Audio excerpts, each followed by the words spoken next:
À la une de l'actualité ce soir, les députés votent la modification du code pénal au Burkina Faso pour le gouvernement burkinabé. Les modifications apportées visent à encadrer désormais la diffusion des informations liées aux attaques terroristes au Burkina sur tous les supports télé, radio, journal et internet.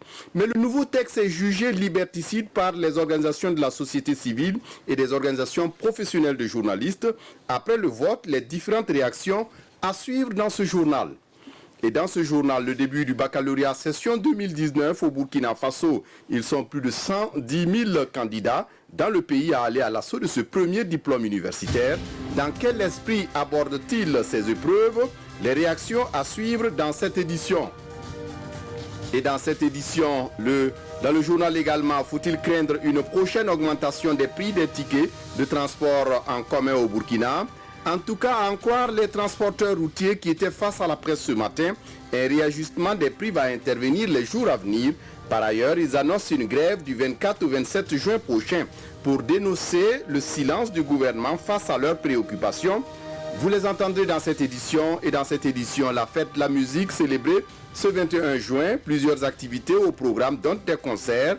Les détails à suivre dans ce journal. Ce sont là les titres du 20h. Exceptionnellement présenté à 19h en raison de l'ouverture de la CAN 2019 en Égypte. Mesdames, Messieurs, bonsoir. Ravi de vous retrouver. Les députés viennent d'adopter ce matin des modifications au code pénal de 2018 au Burkina Faso.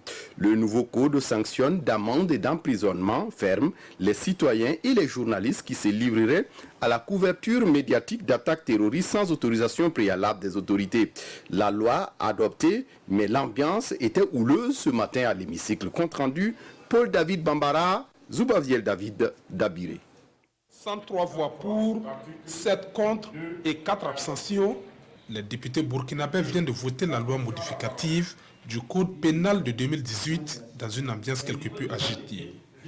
Tout commence avec une déclaration des groupes parlementaires UPC, CDP et PGRN demandant le retrait du projet de loi et ce, en vue d'une large concertation des acteurs. S'ouvre alors le débat. Les députés argumentent, suggèrent, défendent et mettent des réserves ou même soutiennent ouvertement le projet de loi. Le 30 avril, au matin, ma femme qui me frappe, je dis Ketia, c'est ton fils. Il téléphone depuis les États-Unis. Sur Internet, on dit que tu es mort.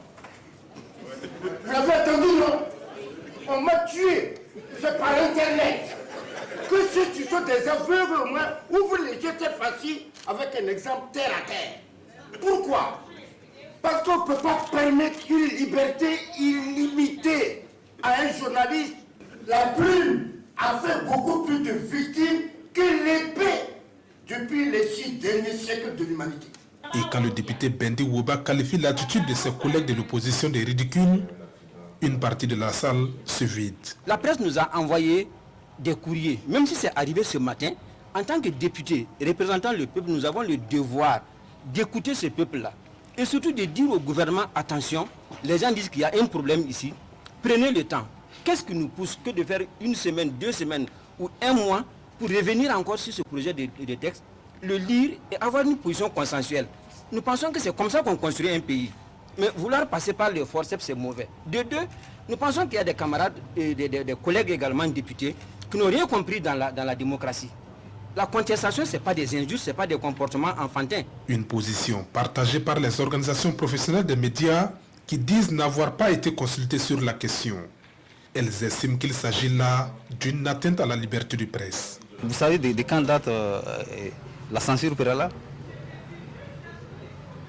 C'est peut-être pendant la Deuxième Guerre mondiale, après ça, mais on n'en parle plus. Quand on nous parle de ça, quand on nous parle d'autorisation au XXIe siècle, pour les journalistes dont les attributions sont définies par des lois votées par la même Assemblée, c'est quand même un grave recul pour nous. C'est une loi qui est dirigée contre les journalistes, parce qu'elle va laminer le peu de crédit que les journalistes ont vis-à-vis de l'opinion publique.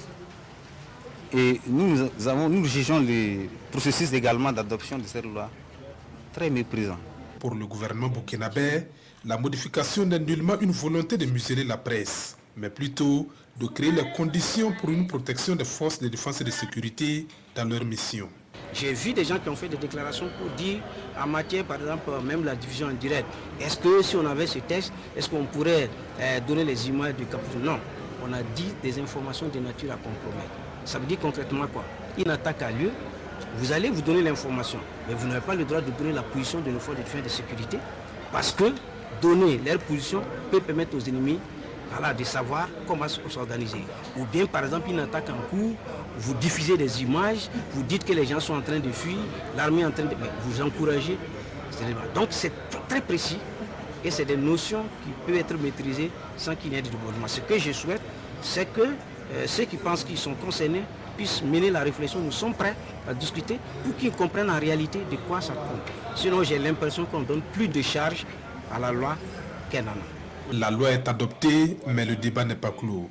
Ceux qui se sentent lésés peuvent saisir le Conseil constitutionnel, selon un député du groupe parlementaire Renouveau démocratique. Le top de départ ce matin des épreuves du baccalauréat session 2019 au Burkina Faso. Officiellement, c'est à Koudougou que le professeur Al-Kassoum Maïga a lancé les hostilités. Cette année, ils sont plus de 110 000 candidats à aller à l'assaut de ce premier diplôme universitaire. Daouda Ouattara, Caroline Ouari.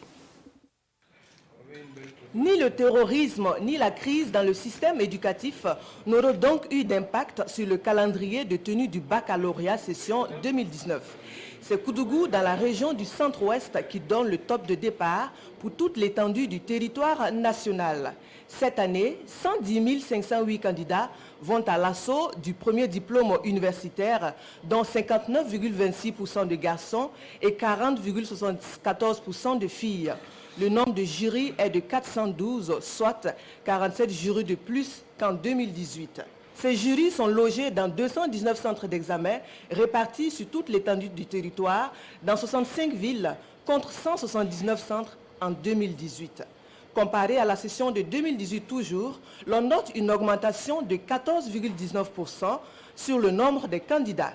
Du côté du ministère en charge de l'organisation de l'examen, il ne reste plus qu'à croiser les doigts pour que cette étape, qui a démarré bien, se termine tout aussi bien. Je pense que toute la concentration qu'on a eue, tout le travail qu'on a eu, nous a permis quand même de nous rendre aujourd'hui là avec beaucoup de sérénité, d'espérance et d'espoir que les choses vont se passer bien.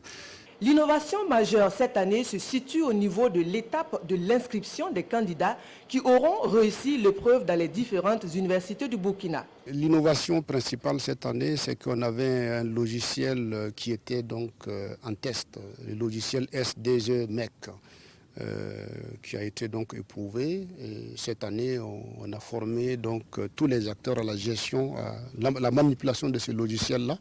Et ça nous permettra d'augmenter le niveau de transparence et de fiabilité de nos résultats et de gagner aussi en rapidité par rapport donc aux délibérations. Donc c'est un logiciel qui a fait ses preuves. 4 milliards 633 millions de francs CFA est le budget prévisionnel pour la session du baccalauréat cette année. Ce budget est en baisse de plus de 23 millions de francs CFA comparé à l'année dernière. Même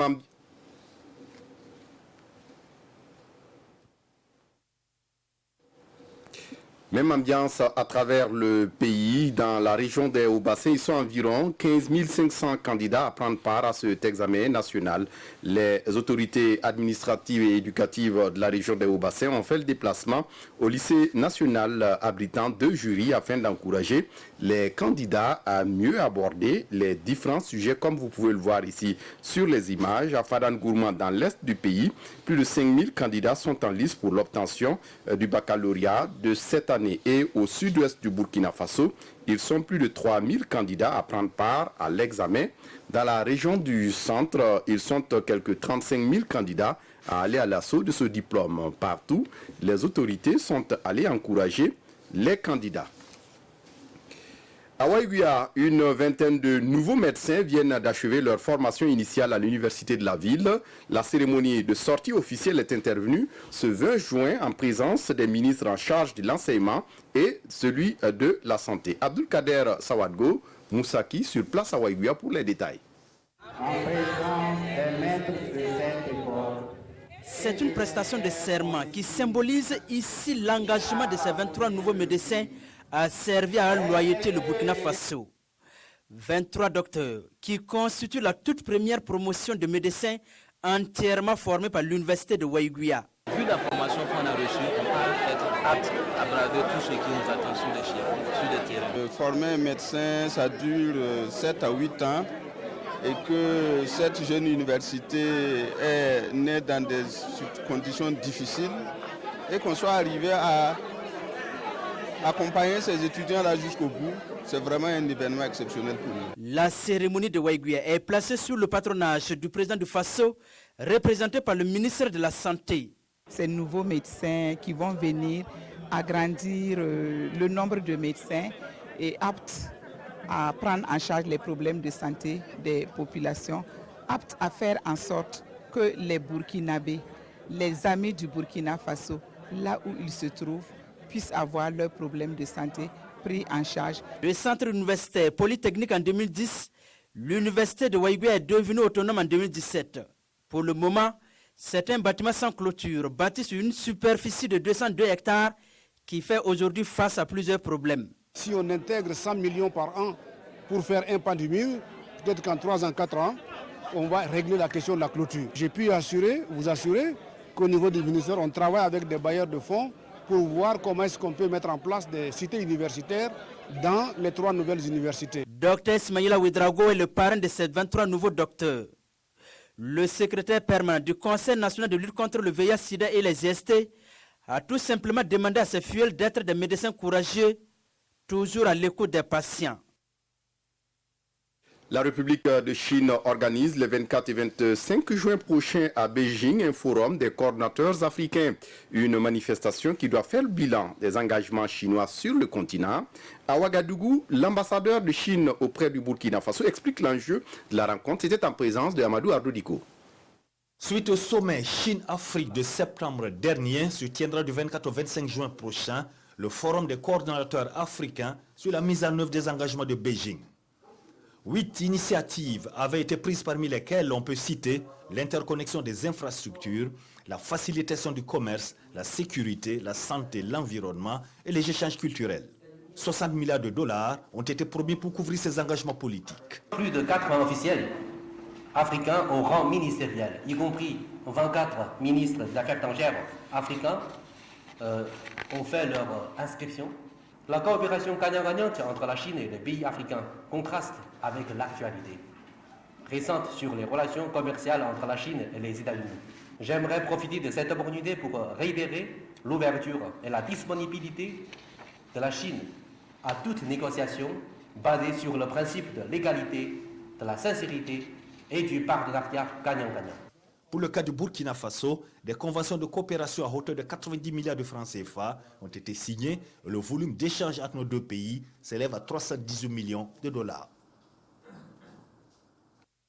À Kosiamo, au palais présidentiel, l'ambassadeur du Royaume de Danemark au Burkina, en fin de mission, est allé dire au revoir au président du Faso.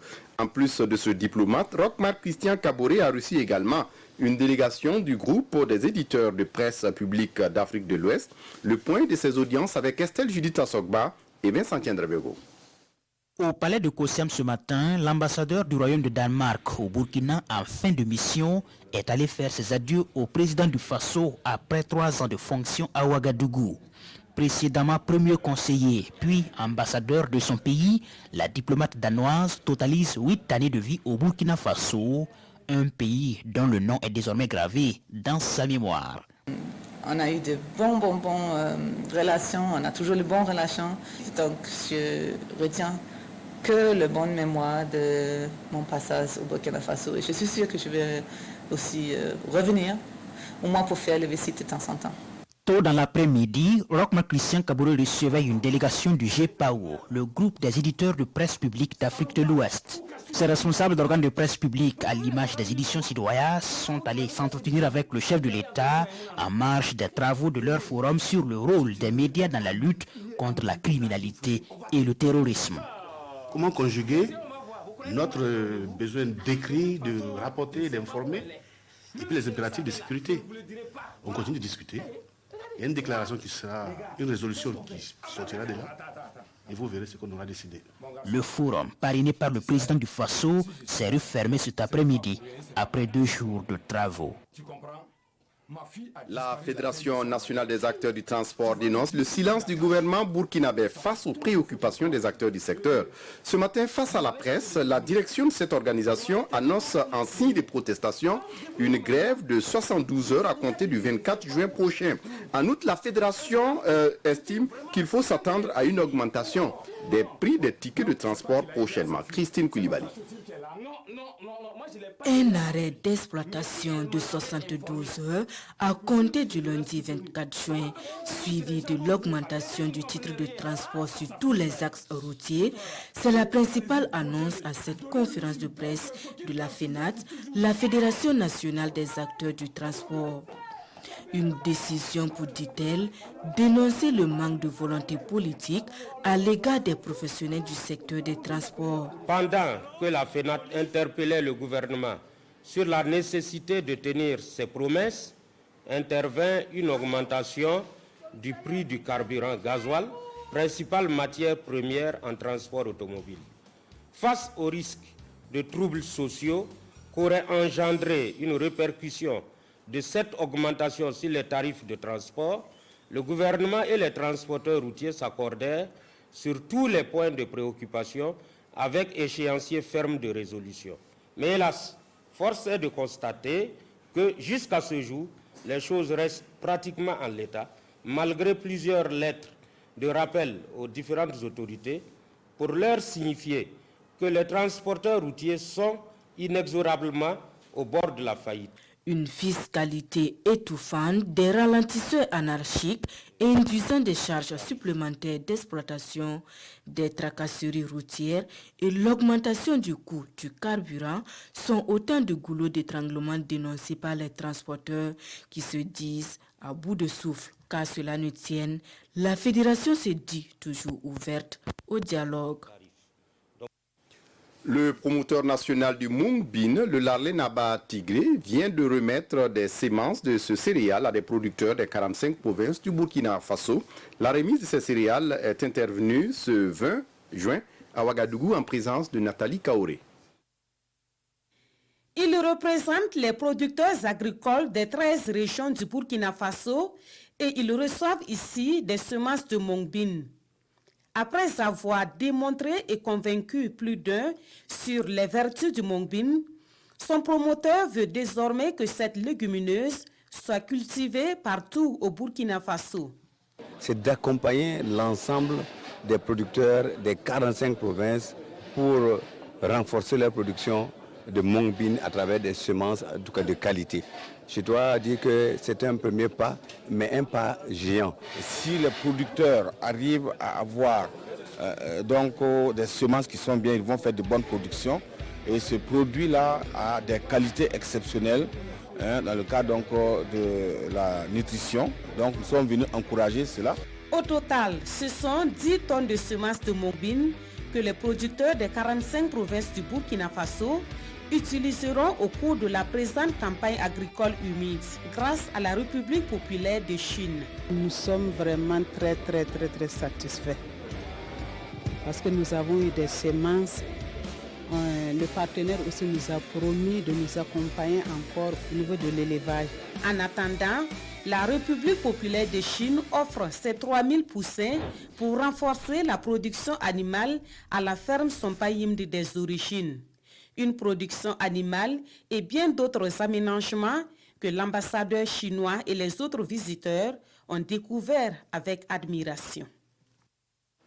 Le 4e sommet international de la société civile désertification 2019 se tient à Ouagadougou. 300 participants prennent part à cette rencontre. Quels sont les enjeux de cette rencontre? La réponse avec Oumou Sissé.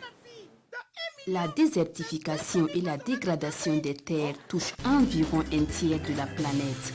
Et en Afrique, ce sont des millions d'hectares de terres qui sont perdus chaque année. Et pour inverser cette tendance, la société civile s'engage auprès des gouvernants pour des actions fortes en vue d'impulser des interventions efficaces et définitives contre la dégradation des terres dans les zones arides. Nous disons souvent, les terres dégradées mènent à des vies dégradées.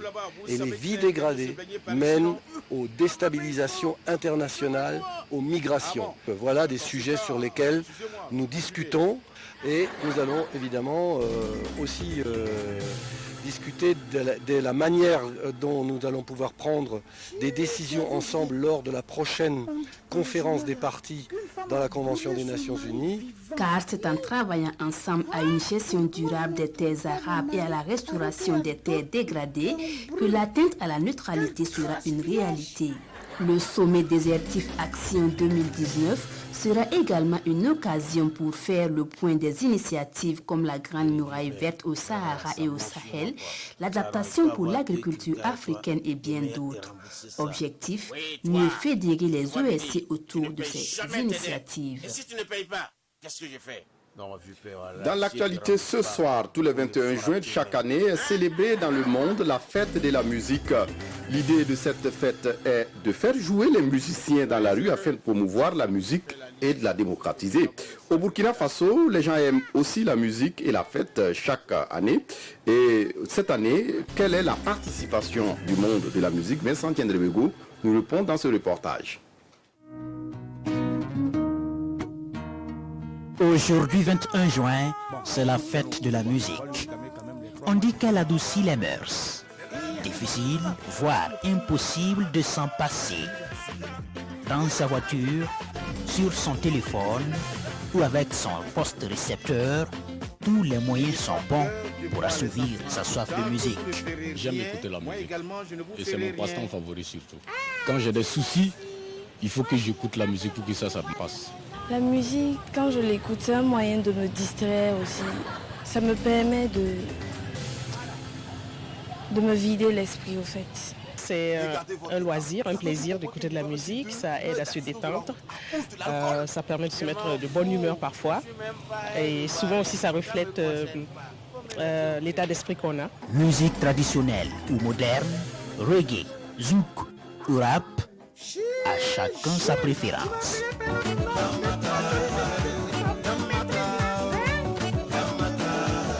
Et surtout la musique culturelle, comme la musique des Burkinabés, Flobi, des Altinos et les Emilio le chanceux. J'aime la musique. Le reggae, le pop, j'aime ces musiques-là. Une chose est sûre, en cette fête de la musique, tous les mélomanes seront servis. Plusieurs scènes sont déployées à Ouagadougou et dans d'autres villes pour des spectacles en plein air et gratuits. Un rappel, la fête de la musique remonte à l'année 1982 à l'initiative du français Jacques Lang, alors ministre de la Culture. Et depuis, on la célèbre jusqu'à Ouagadougou.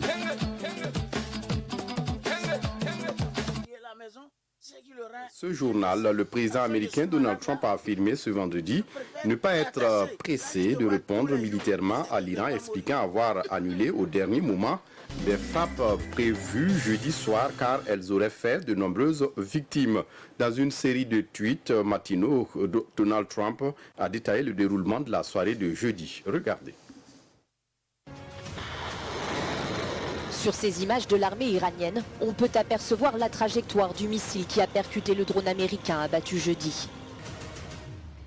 Suite à cet incident, les tensions entre Washington et Téhéran se sont aggravées. Selon le New York Times, Donald Trump aurait ordonné des frappes contre des installations iraniennes avant de se raviser. La localisation exacte du drone de l'US Navy au moment de la frappe est un réel point de divergence entre les deux pays. D'après l'Iran, le drone aurait été touché au-dessus de ses eaux territoriales.